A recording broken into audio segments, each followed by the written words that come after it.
Well, hello there. You're watching the press preview, a first look then at what is on the front pages. Time to see what's making the headlines with the journalist and broadcaster Jenny Kleeman and the Home Affairs editor of The Times, Matt Dathan. Welcome to both of you, with us from now until just before midnight. So as ever, to those front pages. Let's start with the Daily Mail, which says that plans will be announced tomorrow to house Channel migrants on former military bases, disused ships and barges. That's also the front page lead in The Times. Hundreds of migrants to be housed in a giant barge, the paper says. The Financial Times reports that the Chancellor, Jeremy Hunt, is poised to give the NHS £3 billion in new funding that would in part go towards satisfying recent pay demands from staff. But the paper also says a further pay dispute with teachers is likely. A review commissioned after a doctor took her own life has found that University Hospitals Birmingham NHS Trust was run with a mafia-like culture. That's the lead for the Metro. Well, the Express leads with a report which it says shows a shocking loss of faith by the public in the NHS. The Eye has news of victory for Gary Lineker in his dispute with HMRC, the tax office, to you and me, over how he's been paid for his presenting work. The Scott Trust, which owns The Guardian, apologises for its founder's historical even links to slavery on the paper's front page. The Daily Mirror pictures actor Sir David Jason with the daughter he's only just discovered that he has. Yesterday. And the Star tells us that apparently boffins don't like being called boffins, so we won't call them boffins. What do they want to be called? Anyway, a reminder, by scanning the QR code you'll see on screen during the programme, you can check out the front pages of tomorrow's newspapers while you watch us or our guests. So let's go straight to Jenny Kleeman and Matt Dathan, who are here. Let's go, shall we, to the Financial Times first of all. And certainly this is something that the Prime Minister was questioned about today at the Liaison Committee. How are you going to pay for NHS pay settlements? And lo and behold, here's the Financial Times, Jenny, suggesting that Jeremy Hunt will dip into the Treasury coffers to offer some more. Yes, well, we know that nurses and ambulance workers are going to be voting on whether or not to accept this pay deal that the government made last month, or wanted to make with the unions to stop all of the strikes, or at least the nurse strikes and the ambulance workers strikes. And £3 billion is going in, we hear. Originally, the government saying that this money was going to come from existing budgets and then it wasn't going to affect patient care. It wasn't going to come from frontline services. We now hear that there's new money going in, and the FT reports that the government hopes this will have a snowball effect on public sector strikes, that if the nurses and the ambulance workers, who have quite a lot of public sympathy compared to, for example, train drivers or postal workers or people in the passport office, that this will add some momentum that will stop the strikes. But the thing is, you've got junior doctors who are still asking for an over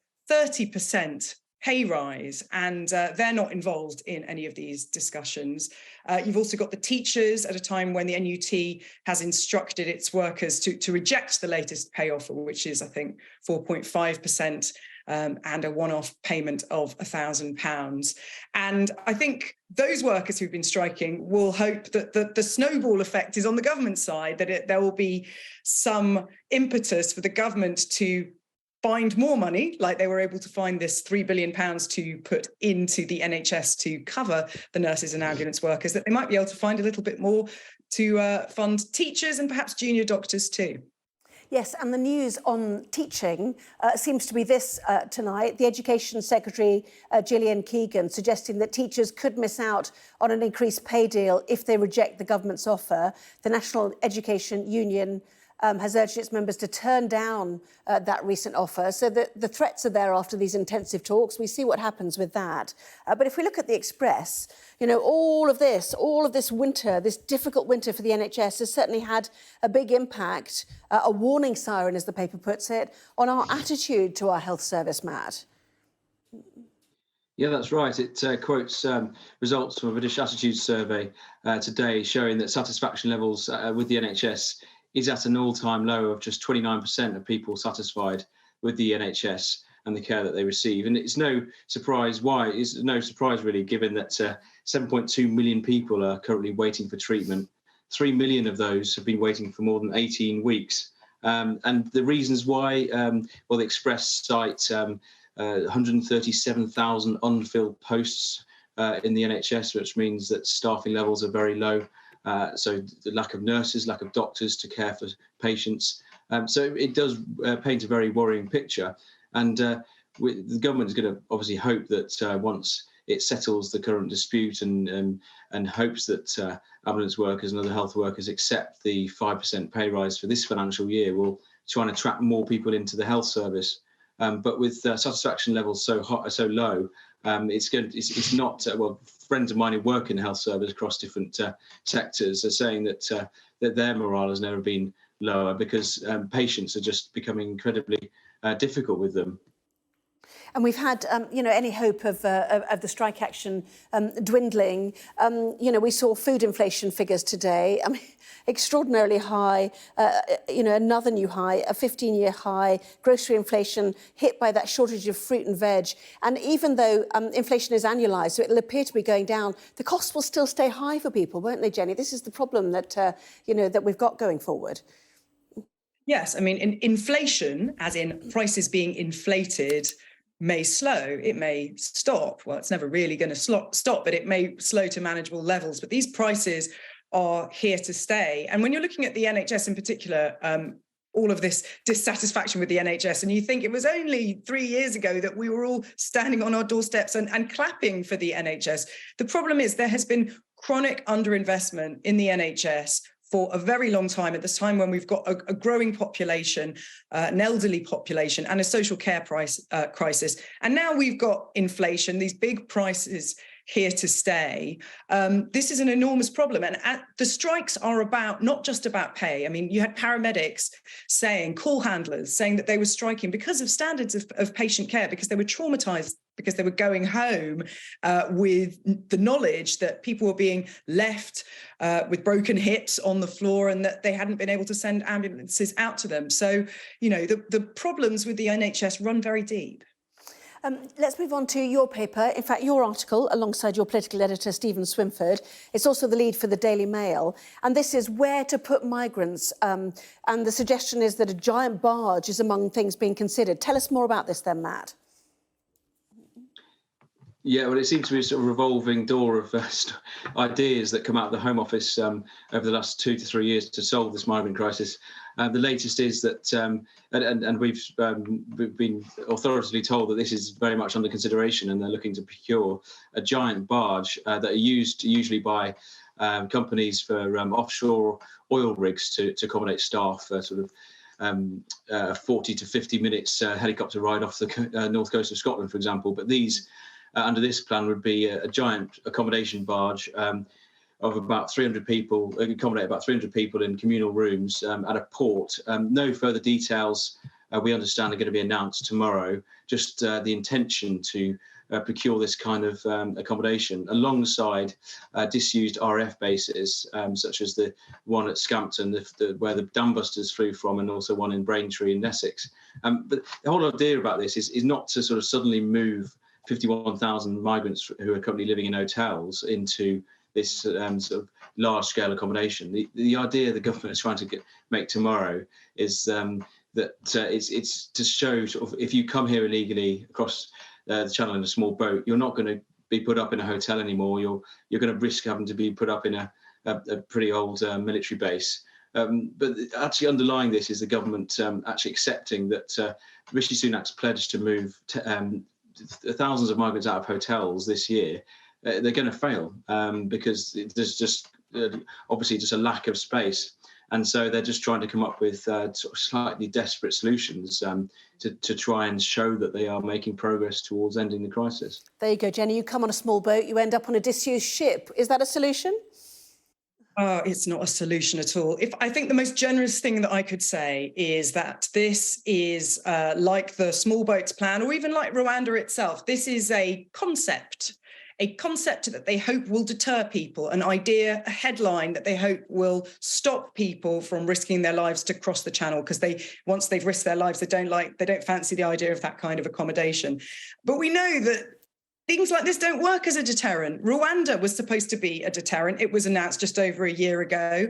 And since then, we've had record numbers of people crossing in small boats. These sorts of things don't deter people. And actually, this is a completely unworkable plan. These kinds of barges, they're designed for people who work in oil and gas rigs and construction, people who know about health and safety and have been trained in it, largely male workers who are used to living together in close quarters, not families with women and children all together so closely. It seems like a completely fanciful idea, and I don't think the government really thinks it's going to work at all. It's another big sparkling bauble where they can say they're trying to do something and they're being stopped by activist lawyers or whatever it is that is supposed to deter people. And we all know that these things don't deter people. They're still going to try and come unless there is a conscious plan to try and stop them that has been thought through and isn't against international law.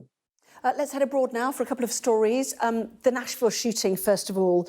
Picture story on the front page of The Guardian, Matt, with a small child weeping as she's driven away from the Nashville school where 6 people were shot dead, including 3 9-year-olds, as we know, with more details emerging about the incident, footage of the shooter, police body cam footage too. And it's, you know, for us, it is so extraordinary that America keeps going through these extraordinarily terrible moments with the trauma that we see there on the face of that young child.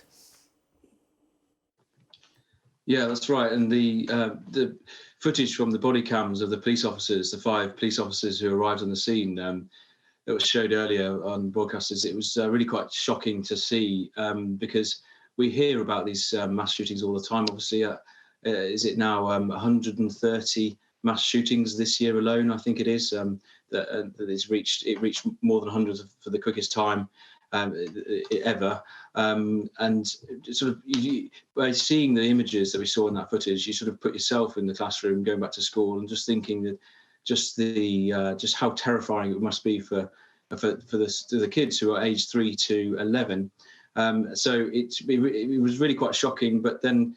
It's America, and what really struck home was when Joe Biden said in response to this that he hopes the Senate will pass his bill that will ban assault rifles. I mean, if they're only at that stage, it just shows you just how, well, in my opinion, how far behind they are in gun legislation compared to us. Well, certainly our US correspondent, tried to track down the congressman who had posted a sort of Christmas photo with everybody holding assault rifles. You know, in that sense, the cause is lost, it feels, does it not? But details emerging about the shooter, Audrey Hale, a transgender male now as well. Some suggestions that her parents weren't comfortable with that. You know, she was being dealt with for emotional issues. They don't have the red flag system where police would take away weapons. You know, there's so many elements to this, aren't there?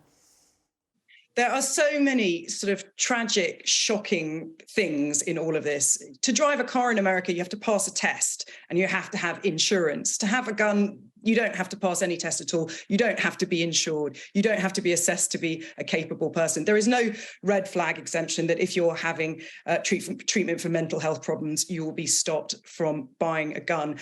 In states like Tennessee, they fight viciously for the rights of unborn children. They are, large parts of America and many Republicans, very, very anti-abortion. And yet when it comes to children who have been born, who are 9 years old and going to school, they are prepared to expose them to this danger in the name of this totemic freedom. It is a culture war in America.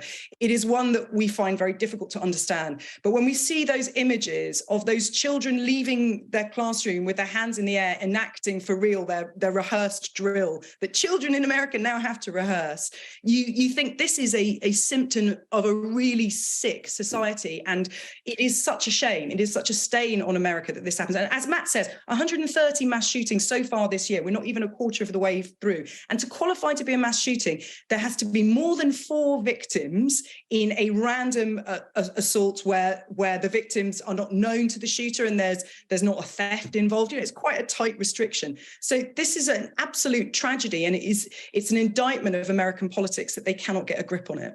Yes, one congressman said to us earlier today, 3 children had died through accidental strangling with lanyards So they banned lanyards, and they can't tackle this in any shape or form at the moment. Anyway, we'll keep pursuing that, no doubt. Lots more ahead, including a massive fine for the betting firm William Hill over safeguarding failures. We'll have more on that issue next.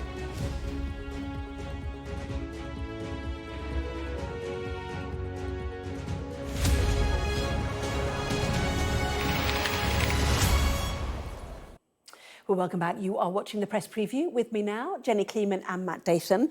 Matt, let's take a look at the picture story for the Financial Times, shall we? The City of Light, as Paris is known, becoming the City of Fright, as the paper's describing it, with more disruption and demonstrations on the streets of Paris. Something you're looking at very closely for personal reasons yourself.